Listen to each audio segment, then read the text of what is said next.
Yo, what's good, everybody?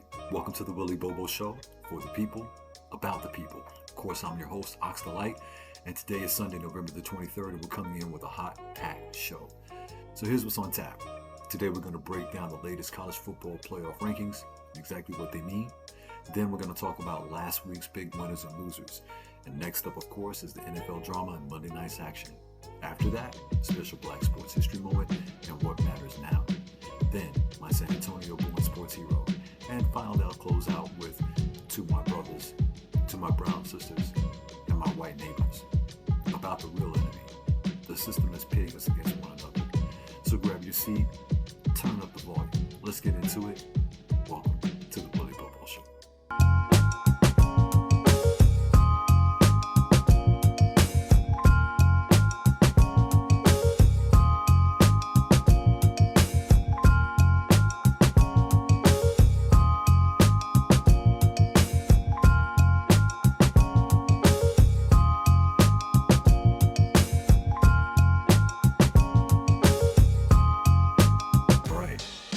Let's kick things off with the playoff picture.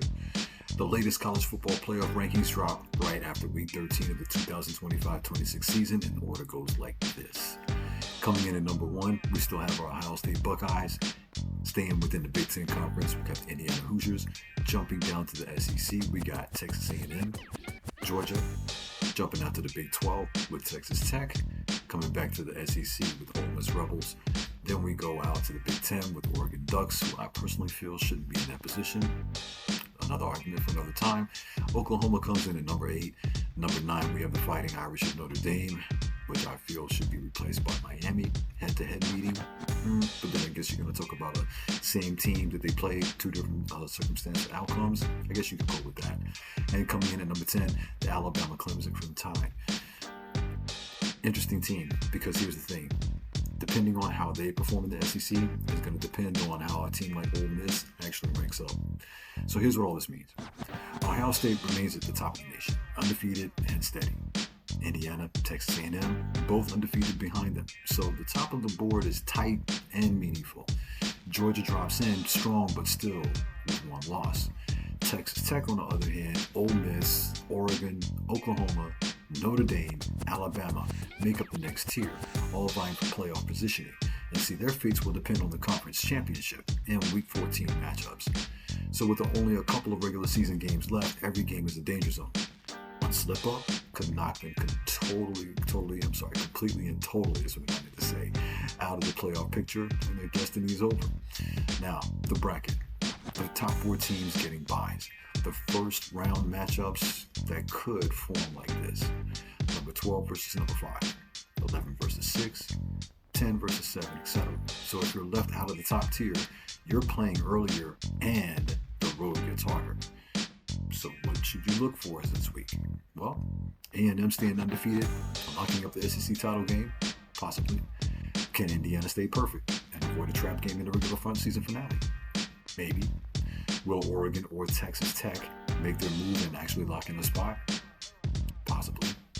And for a team like Notre Dame or Alabama, can they keep their position?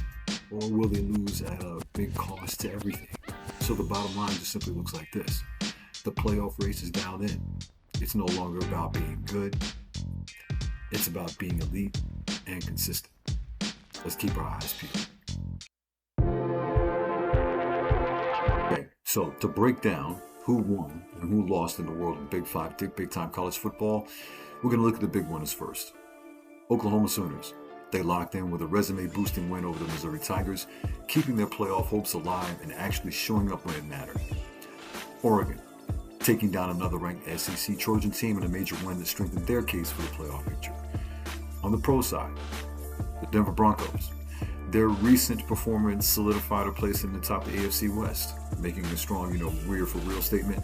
But look, Bo Nix at quarterback is a question. Their offense is a question. Defensively, top notch. That's not a situation at all. Even the special teams is great.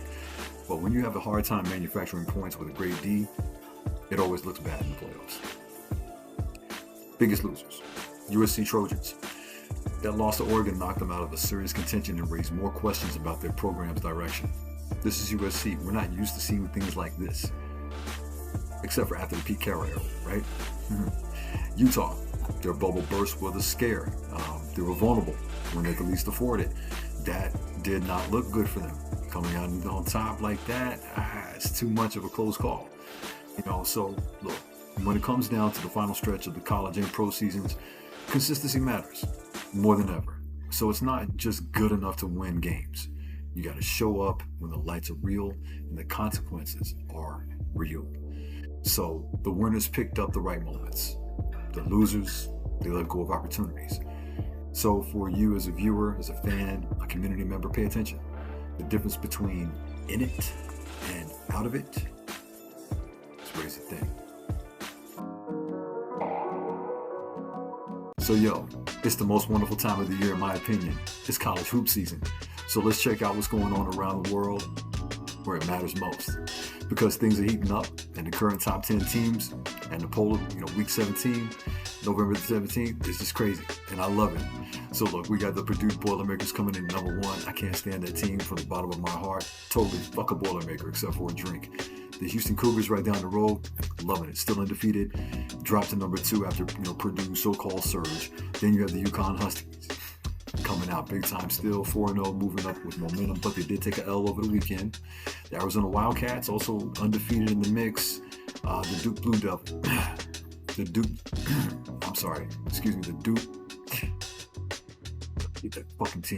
Blue Devils. Sorry, Duquan. Coming in at 4-0, showing that they're always in the conversation. The Boozer brothers are out there really making it happen. Those kids look good, man. And of course, you can tell that their father was definitely a pro. Louisville, climbing in big in the top 10 this weekend. The Michigan Wolverines, 3-0, looking pretty sharp. Illinois, I like what they got going on, man. Page's kid out there, he's lighting it up. This kid is nice. It's great to watch because he looks exactly like his dad. BYU at 3-1, trying to improve and belong, and where it's supposed to be that they fit in, man. Because BYU's nice. BYU's got some skilled players, man, and the fact that they just came out of nowhere with it is incredible. The Florida Gators at 3-1, rounding out the top 10 for now, and they have actually the biggest kid that has ever played college basketball at 7'9". 7'9". Scored his first points over the weekend, which was pretty cool, man.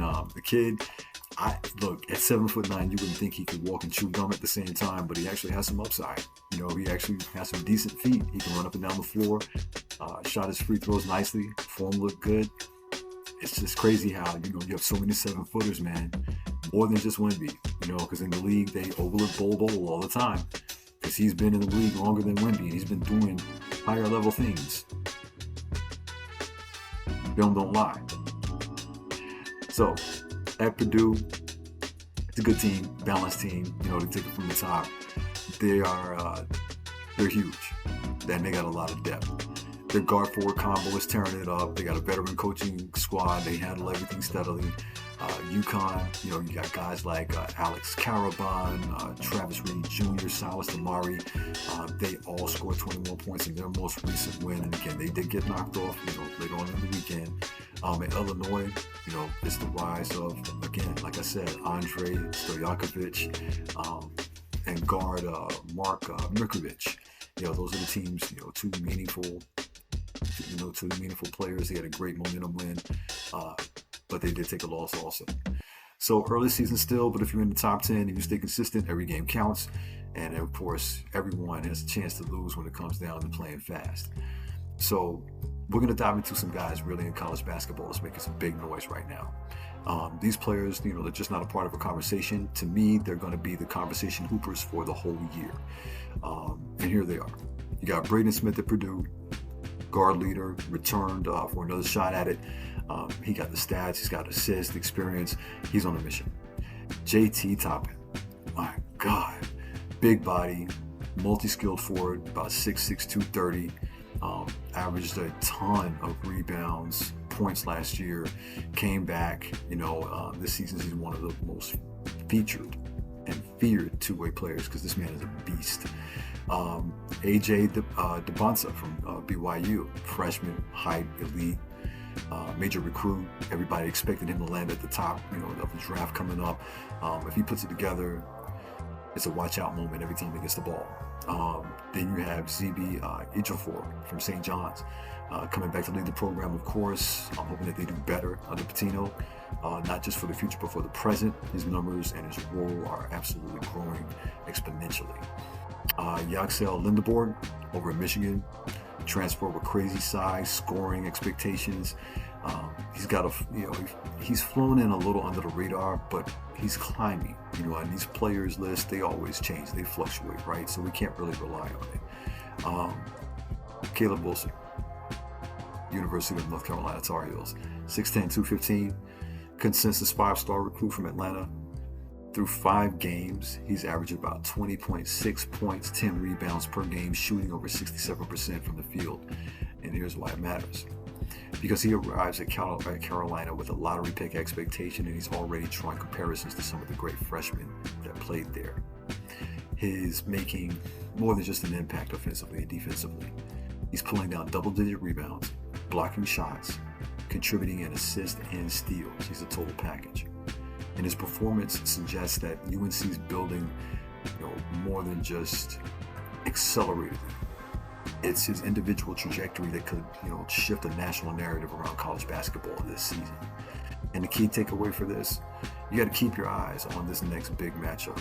How he handles being the focus of the defense. How he adapts when teams target him, and when how can he keep his elite efficiency? Because if Wilson continues this trend upward, he's going to be one of the marquee names of the season. Kingston Flemings, Houston Cougars. You're sleeping on this kid, man. Flemings is a freshman guard, 6'4", 190 at Houston, and a San Antonio native from Brennan High School. So far, 18 points, 8 at 10 to shooting, and a 91-45 win. He's already on NBA Scouts' radar as a future first-round pick. You see, this kid, he's playing with a maturity level that's insane. And it's beyond his years, well beyond his years. Strong scoring, good assist numbers, athleticism, poise, strong as fuck, dude. What a man. So being a San Antonio native, of course, he adds to the local hero aspect for our audience and brings really a regional interest.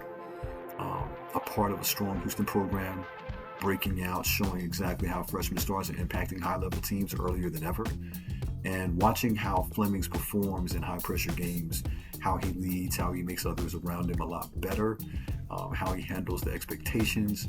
If he keeps trending, it's going to be one of the most class-defining guards of any class. And these players matter because teams matter, right?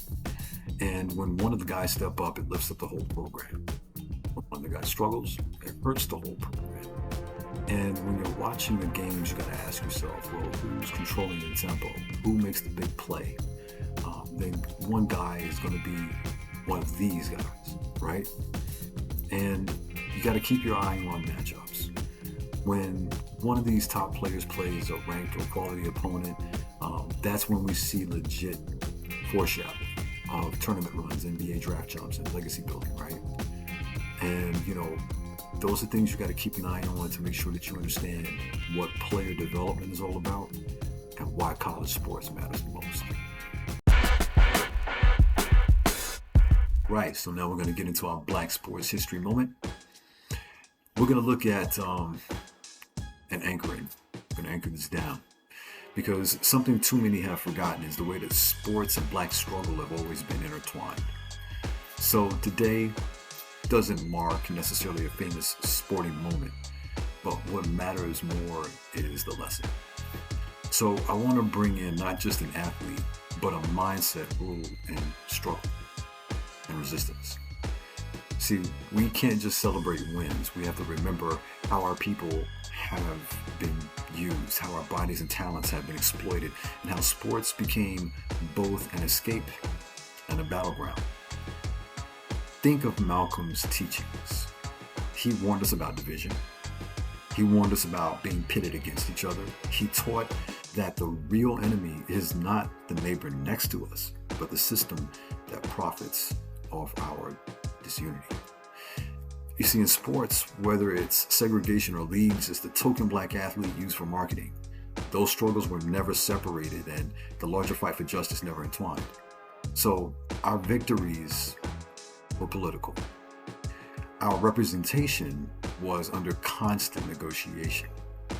And every time a black athlete stood tall, they carried a legacy that looked like a revolution.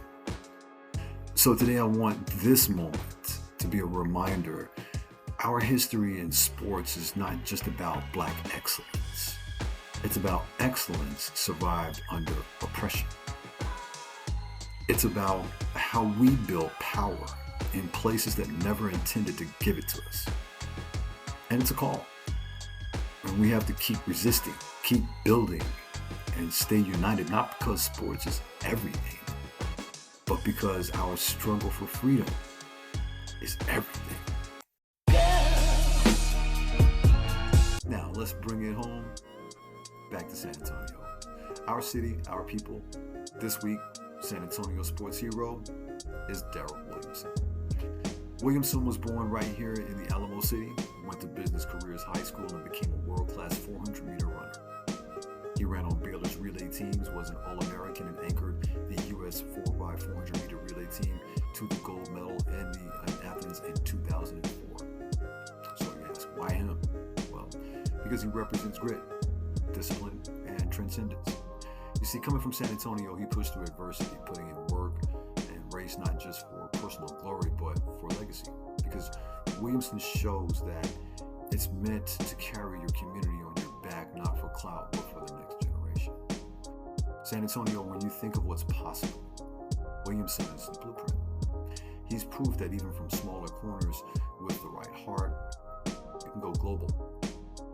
Salute to him, the way he's giving back through sports and inspiration. So this is the part that I've been building up to, so please listen closely. To my black brothers, to my brown sisters, to my white neighbors, I want you to understand something very real. We've been set up. This division, the color lines, the cultural fights, the jealousy, a lot of it's not organic. It's a lot of engineering, social engineering. Malcolm X spoke about hard truths that really make you open your eyes because we're pitted against each other, and he alluded to how the system would rather we fight than unite because when we fight, they win. Right now, that warning isn't just in the past, we're currently living in it. Look at the spectacle. Media, politics, entertainment, they still got differences because they want us distracted. And when we're busy with one another, they know that we're not looking at who's really building power. Last week and in recent years, you've seen voices rising. People like Nicki Minaj speaking out on global stages like the United Nations. That's no accident. Artists, athletes, our people, when we speak truth, we threaten these structures that profit from our silence and our division, but at times, there's always going to be an implant that looks just like us, but is spreading a different message to keep us quiet, to keep us asleep. Now, I hate to say it, but our former president is one of those. He kept us asleep. They put a pacifier in our mouth, and it didn't prepare us for the storm that we're dealing with right now. So here's the truth. Our fighting is with each other. It's not. The real fight is with the systems that is exploiting us. You have the government, institutions, powers that be. They don't care about black versus white versus brown. What they care about is control, profit, keeping us contained. Being treated like mice in an experimental cage. They watch us, manipulate us, pit us against the harvest, really. And that harvest is what they want. And leave us scrambling for scraps. So what now? Okay. Wake up. First, as black people, remembering who we are, what we survived, what we're capable of when united.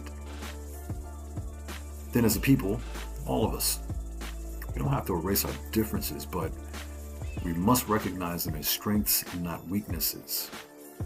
So I'm calling on you to talk across lines, build bridges, not walls, question narratives, support black, brown, and white-led initiatives that lift people, not just power. Recognize that the real enemy isn't your neighbor. It's the system that profits when we stay broken. If we want change, it starts with unity. If we want justice, it starts with us. If we want freedom, real freedom, we have to fight together, not with each other, but for each other. That's the message. That's the call. This has been the Willie Bobo Show, for the people, about the people. I'm Ox the Light. Stay woke, stay strong. Hit that like and subscribe and share. Until next time, tune in next week. Peace.